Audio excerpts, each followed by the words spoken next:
فإن الله شاكر عليم. أشهد أن لا إله إلا الله وحده لا شريك له وأشهد أن محمدا عبده ورسوله. اللهم صل وسلم وبارك على سيدنا محمد وعلى آله وصحبه أجمعين. أما بعد، يا أيها الناس اتقوا الله حق تقاته ولا تموتن إلا وأنتم مسلمون. قال الله تعالى في القرآن الكريم: بسم الله الرحمن الرحيم. إنا أعطيناك الكوثر فصل لربك وانحر إن شانئك هو الأبتر. صدق الله العظيم وصدق رسول النبي الكريم ونحن على ذلك من الشاهدين والشاكرين والحمد لله رب العالمين. Jemaah salat Idul Adha rahimakumullah. Di pagi hari yang mulia ini, penuh dengan hikmat ini, seiring takbir, tahlil, tahmid yang berkumandang, yang menggugah, membangkitkan hati dan kesadaran kaum muslimin terhadap nikmat-nikmat Allah yang telah diberikannya kepada para hamba-hambanya. Untuk itu, marilah kita mensucikan hati untuk memanjatkan puja-puji syukur kita kehadirat Allah Subhanahu wa Ta'ala.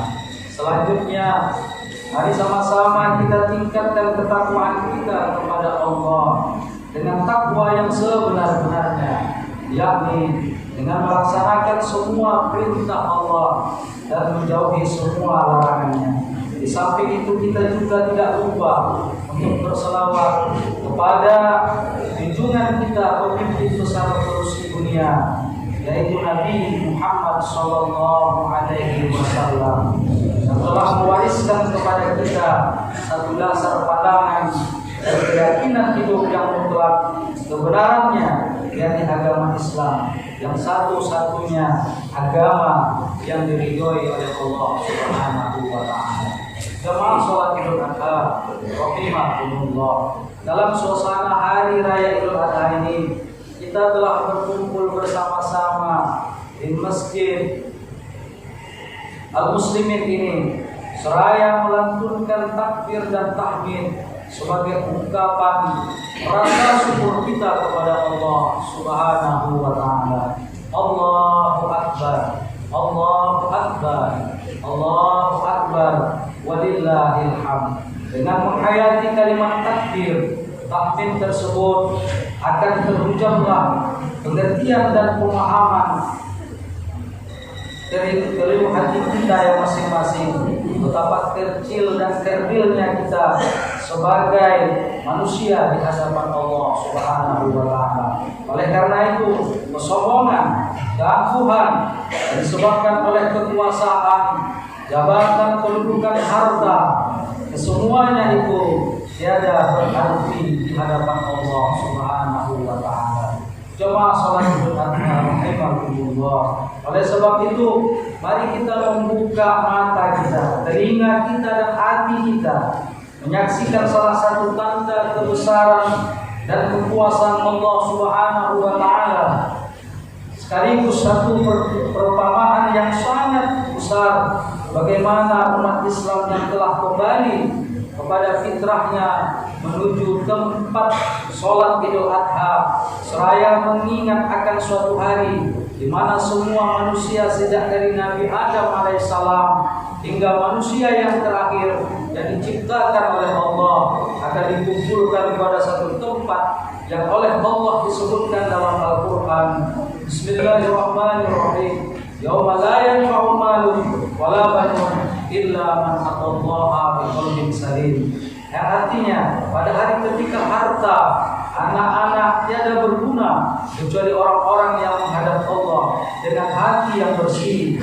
Asy-Syura ayat 88 dan 89. Allahu Akbar, Allahu Akbar, Allahu Akbar walillahil hamd. Adapun judul khutbah yang singkat kita pada hari ini adalah pemaparan Ismail dalam kehidupan sekarang. Jemaah salat Idul Adha rahimakumullah. Pada hari ini adalah hari yang teristimewa karena Allah Subhanahu wa Ta'ala menamakannya sebagai hari raya haji, bisa dikatakan dengan hari raya Kurban, dan bisa juga dikatakan dengan hari raya Idul Adha.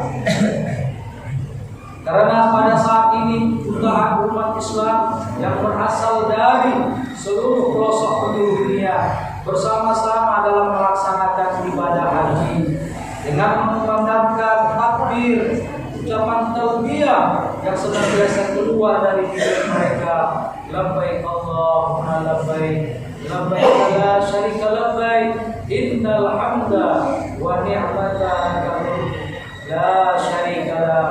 Labbaik Allahumma labbaik, labbaik la syarika labbaik, innal hamda wa ni'mata laka mulk la syarika lak.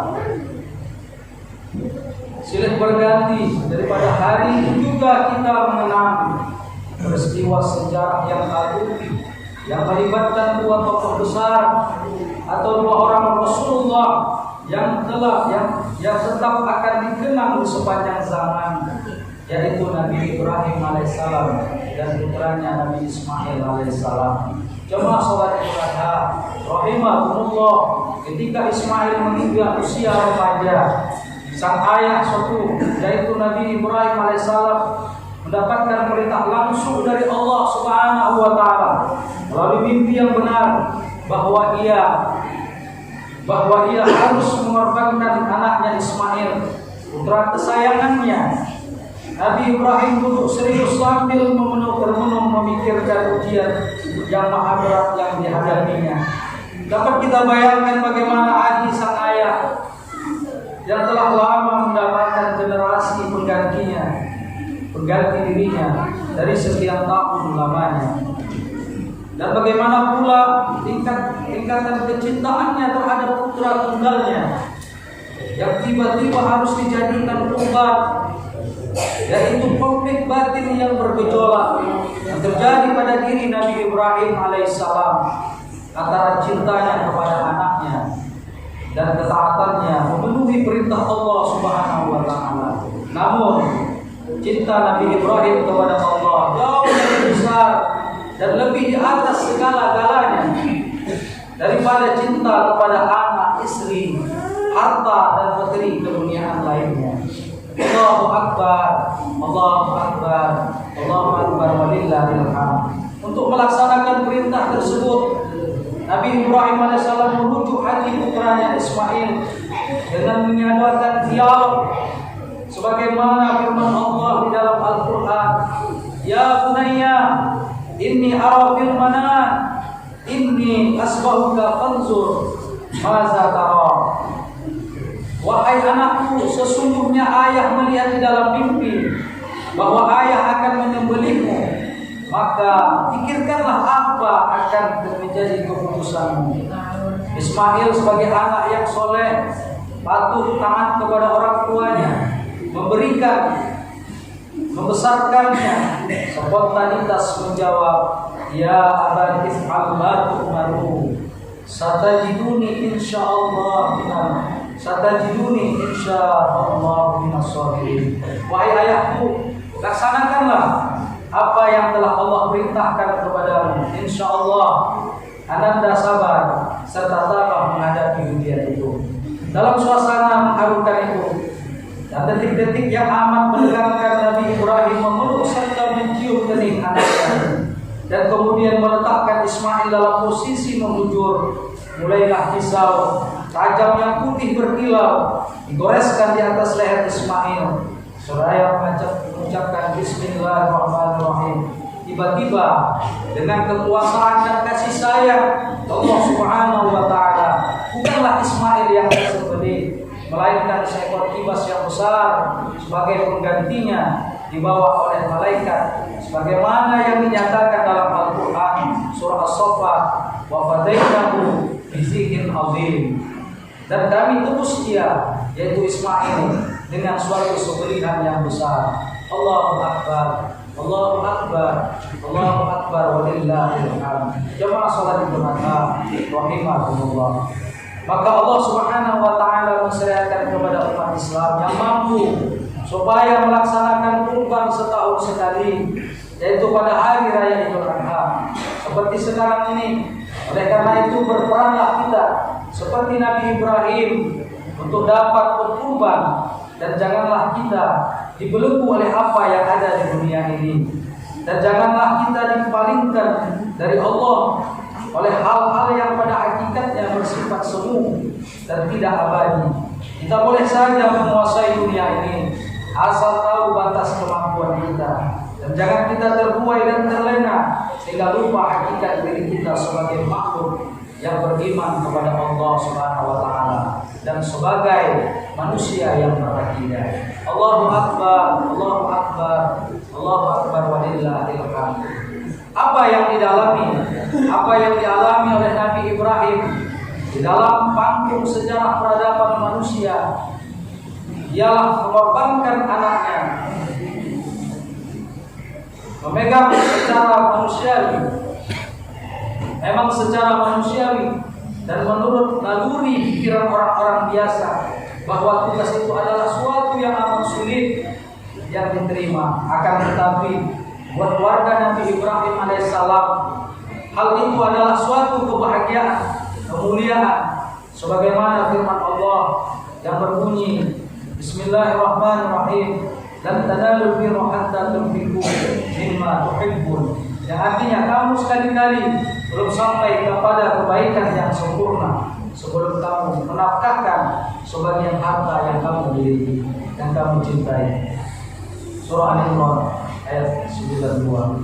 Sikap seperti inilah yang menunjukkan jati diri Nabi Ibrahim alaihissalam, sehingga dia dianugerahi oleh Allah sebagai imam atau pemimpin, sebagaimana Allah berfirman dalam surah Al-Baqarah ayat 124 yang berbunyi Bismillahirrahmanirrahim, wa izibata Ibrahim rabbuhu bikalimatin fatammahunna qala inni ja'iluka lin-nas imama qala la yanalu ahduz zalimin. Artinya, dan ketika Ibrahim diuji Tuhannya dengan beberapa kalimat, lalu dia melaksanakannya dengan sempurna, lalu Allah berkata kepada Ibrahim, sesungguhnya aku menjadikan kamu sebagai pemimpin bagi seluruh manusia.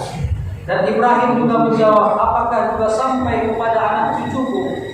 Benar, kata Allah, tetapi janjiku tidak berlaku bagi orang-orang yang zalim.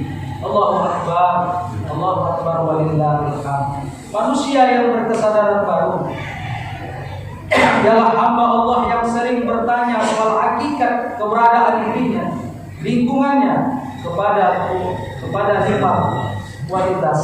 Yang pertama, kualitas iman yang tinggi. Yang kedua, kualitas takwa yang kokoh. Yang ketiga, kualitas intelektual yang hebat. Yang keempat, kualitas kerja yang nyata. Yang kelima, kualitas karya yang mampu. Jemaah salat Idul Adha rahimakumullah. Namun sayang, pada kenyataannya makna dari berkurban pada hari raya ini kurang kita hayati, karena masih banyak di antara manusia yang berperan di bundaran dunia yang fana ini cuma menanti pengorbanan orang lain. Memang dalam kehidupan ini manusia selalu dicoba dengan bermacam-macam ujian yang sewaktu-waktu diminta pengorbanan. Ada kalanya pengorbanan tenaga dan harta, bahkan suatu ketika meningkat kepada pengorbanan jiwa. Penyembelihan kurban adalah merupakan suatu tindakan penundukan dan penguasaan hewani di dalam diri manusia sendiri, yang dalam bahasa agama disebut an-nafsul amarah, yaitu keinginan-keinginan rendah yang selalu mendorong atau menarik manusia ke arah kebencian, kemungkaran. Adapun binatang yang dikurbankan adalah sebagai indikasi agar sifat-sifat kebinatangan yang bercokol pada diri manusia atau kepada diri kita harus dilenyapkan dan dibuang sejauh-jauhnya. Misalnya seperti mau menang sendiri walau dengan menginjak-injak hak orang lain, seperti tamak dan rakus walau kenyang dari kelaparan orang lain, bahagia dan senang walaupun menari-nari di atas penderitaan orang lain, mabuk kekuasaan dengan ambisi yang tidak terkendali, seperti sombong serta angkuh dan lain sebagainya. Jemaah salat Idul Adha rahimakumullah, dengan adanya perintah berkurban Islam mengajarkan kepada kita untuk mendidik serta menyadarkan umatnya bagaimana membangkitkan kepekakan dan kepedulian sosial kita kepada saudara kita yang lain, yaitu membantu terbinanya persaudaraan yang hakiki serta terwujudnya pemerataan pendistribusian protein hewani, sekaligus untuk meningkatkan gizi masyarakat dalam rangka menghasilkan sumber daya manusia yang berkualitas, sehingga dapat meningkatkan pengabdiannya kepada Allah Subhanahu wa taala dan sesama manusia. Sebagaimana yang disimpulkan, yang pertama, manusia tidak dibenarkan mengorbankan manusia lainnya untuk suatu kepentingannya. Yang kedua, seorang dituntut untuk berkorban baik harta, jabatan, kedudukan, bahkan jiwanya sekalipun. Yang ketiga, nilai pengorbanan tidak dilihat dari kuantitas, tetapi dari niat dan kualitas ketulusan dan keikhlasannya. Yang kelima, yang keempat, berkorban mengandung aspek ilahiyah di samping aspek insaniyah dan menumbuhkan persaudaraan dalam rangka mendorong semangat serta pengabdian kepada Allah Subhanahu wa taala dan kepada sesama manusia lainnya. Allahu akbar, Allahu akbar, walillahil hamd. Jamaah salat berjamaah rahimakumullah. Sebelum kita mengakhiri khutbah di pagi hari ini, ada beberapa pesan yang indah dari seorang ulama yang perlu kita renungkan bersama, yang berbunyi, cerdasnya orang yang beriman adalah yang mampu mengolah hidupnya yang sesaat dan yang sekejap untuk hidup yang panjang. Hidup bukan untuk hidup, tetapi hidup untuk yang maha hidup. Hidup bukan untuk mati, tetapi mati itulah untuk hidup. Kita jangan takut mati, jangan mencari mati, dan jangan lupakan mati. Akan tetapi rindukanlah mati, karena mati adalah pintu berjumpa dengan Allah Subhanahu wa taala. Mati bukanlah akhir cerita dalam hidup, tetapi mati adalah awal cerita yang sebenarnya. Maka sambutlah kematian dengan penuh ketakwaan. Oleh karena itu hendaknya kita selalu menjaga 7 sunnah Nabi setiap hari. Yang pertama, sholat tahajud, karena kemuliaan seorang mukmin terletak pada sholat tahajudnya. Yang kedua, membaca Al-Quran sebelum matahari terbit matahari. Alangkah baiknya sebelum mata melihat dunia, sebaiknya mata membaca Al-Quran terlebih dahulu. Yang ketiga, jangan tinggalkan masjid, terutama di waktu subuh. Kalau tidak ada halangan, sebelum melangkah kemanapun, langkahkan kaki ke masjid, karena masjid merupakan pusat keberkahan dari Allah Subhanahu wa taala. Yang keempat, jaga sholat duha, karena kunci rezeki terletak pada sholat duha. Yang kelima, jaga sedekah setiap hari, karena Allah menyukai orang yang bersedekah, dan malaikat juga selalu mendoakan kepada orang-orang yang bersedekah setiap hari. Yang keenam, jaga wudu terus-menerus, karena Allah menyayangi hambanya yang berwudu. Sebagaimana Ali bin Abi Thalib berkata, orang yang selalu berwudu senantiasa akan merasa selalu sholat. Yang ketujuh, amalkan istighfar setiap saat. Dengan istighfar, dosa kita akan dijauhkan oleh Allah. Amin ya rabbal alamin. Demikianlah uraian khutbah di pagi hari ini. Mudah-mudahan ada manfaatnya bagi kita semua. Dan marilah sama-sama kita jadikan Idul Adha ini dapat koreksi diri kita untuk lebih baik ke depan. Amin ya rabbal alamin. Aqulu qouli hadza wa ya fawzal mustaghfirin wa ya nazat at-tabiin wa qur rabbi kulli warham wa anta khairur rahimin. Allahu akbar, Allahu akbar, walillahil hamd. Allahumma shalli wa sallim wa Allahumma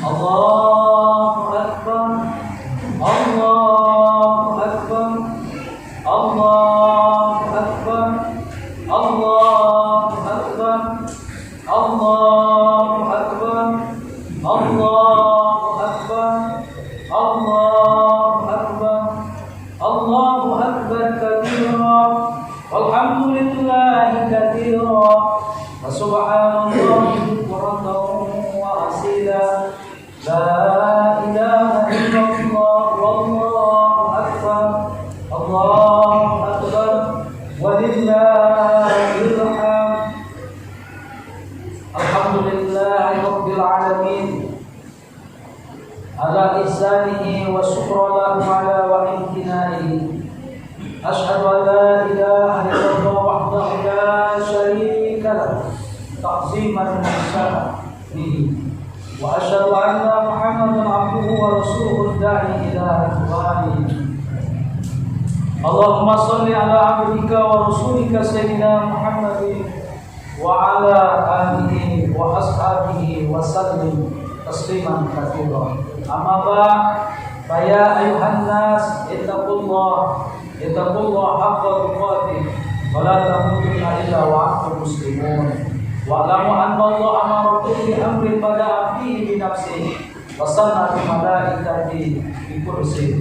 Wa qala ta'ala inna Allaha wa malaikatahu yusalluna 'alan nabi ya ayyuhalladzina amanu shallu 'alaihi wa sallimu taslima. Wa radallahu 'anil khulafa'ir rasyidin Abi Bakr wa Umar wa Utsman wa Ali wa ala baqiyati shuhabati wa tabi'in wa tabi'in wa man tabi'ahum bi ihsan ila yaumiddin. Wa qalamu 'alaina ma'ahum bi rahmatika ya arhamar rahimin. Allahumma ighfir lil mu'minina wal mu'minat wal muslimina wal muslimat wa ahya'i minhum wal amwat bi rahmatika ya arhamar rahimin. Allahumma ya Allah ya Tuhan kami, ya Idul Adha yang mulia ini, ampunkanlah dosa-dosa kami, ampunkan dosa orang tua kami, baik yang masih hidup maupun yang telah meninggalkan kami. Lapangkan kuburnya ya Allah. Jadikanlah kubur-kubur mereka dari taman-taman surga. Tempatkanlah mereka ya Allah tempat yang layak di sisimu, surga dan ya Rabbal alamin. Allahumma ya Allah, ampunkan dosa saudara-saudara kami, ampunkan dosa para pemimpin-pemimpin kami. Allahumma ya Allah ya Tuhan kami, kurniakanlah kepada kami panjang umur yang bermanfaat dan berkah ya Allah, keselamatan dan kesehatan yang afiat. Allahumma ya Allah ya Tuhan kami, tunjukilah kepada kami jalan yang baik dan benar. Jadikanlah kami hamba yang selalu bersyukur atas nikmat-nikmat yang telah Engkau berikan dan mampu bersabar dalam menerima segala ujian darimu. Allahumma ya Allah ya Tuhan kami, berikanlah kepada kami semua kebaikan, baik kebaikan dunia maupun kebaikan di akhirat, dan hindarkan kami ya Allah daripada siksa api neraka. Rabbana atina fid dunya hasanah wa fil akhirati hasanatan wa qina adzabannar. Walhamdulillahi rabbil alamin. Ibadallah, innallaha ya'muru bil 'adli wal ihsan wa ita'i dzil qurba wa yanha 'anil fahsya'i wal munkar wal baghi ya'muru bil ma'ruf wa yatadhakkaru wa la yadhkurullaha illa akbar. Allahu akbar, Allahu akbar, Allahu akbar, walillahil hamd.